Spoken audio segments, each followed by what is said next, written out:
you so much for having me.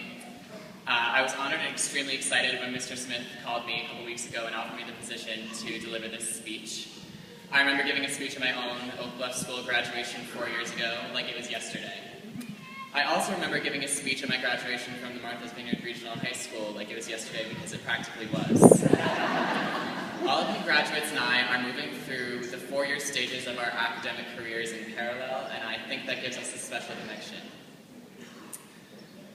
So when you go to your first day of freshman year this September at MBRHS, the principal, Dr. Nixon, will sit you down in the auditorium and give you his traditional pep talk, during which he tells you to leave your elementary and middle school identities behind and become one community with your future classmates from the rest of the island. However, the fact that you went to OB creates among you a bond that can never be broken. I spent 4 crazy years at MBRHS, and I have friends from all over the place whom I've never even heard of during my OB years. But unlike those friends, I can reach out to my fellow OB alumni, knowing that our relationship has run the spectrum, from diapers and learning our ABCs, through our first MCAS, and of course, the memory-making trips we all took together.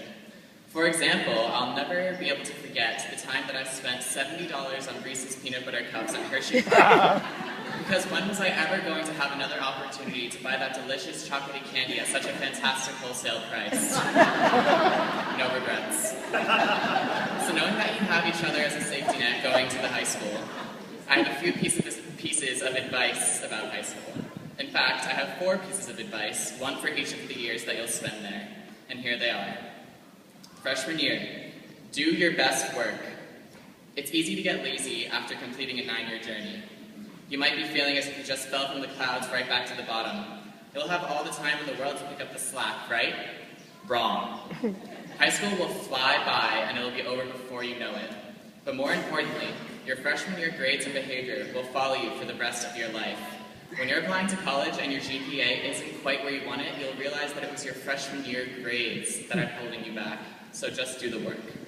Sophomore year, try new things. My freshman year, I got involved in student council and participated in the school play. Excellent extracurricular activities, however, they were both things that I'd done before. It wasn't until my sophomore year that I decided to leave my comfort zone, and I've never made a better decision in my life thus far. I joined the cross-country and track teams as a sophomore, after never having run in my life.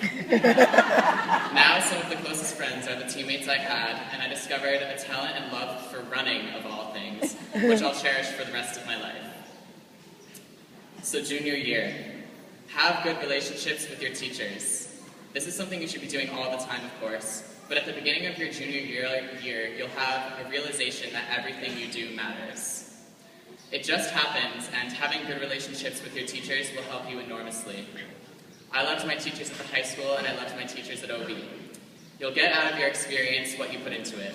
I put in hard work and a smile, and as a result, my 8th grade teachers invited me back to give this speech. So here you are, already at your senior year.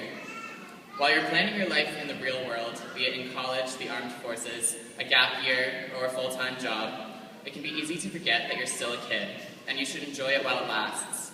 Don't grow up too fast. You'll have plenty of time for that later. Now, I know I said I only had 4 pieces of advice, but I lied. The 5th piece of advice is maybe the most important one I can give you. Wear your retainer. Some of your parents spent thousands of dollars to give you that smile, and I know the years of pain and awkwardness you lived through.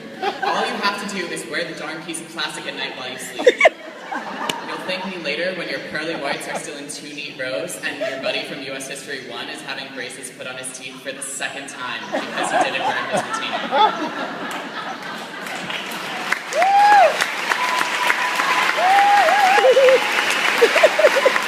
But I digress. I'm so excited for you all.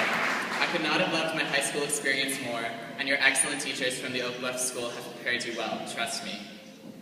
I'll finish with the same quote I used in my speech on Sunday, from J.K. Rowling, author of the Harry Potter series and therefore the most important person alive.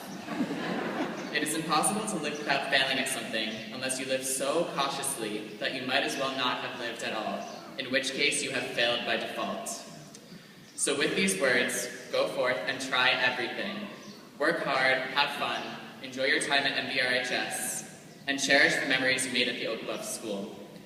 Behave yourselves, because Ms. Heyman is always watching. Congratulations again, and thank you for having me.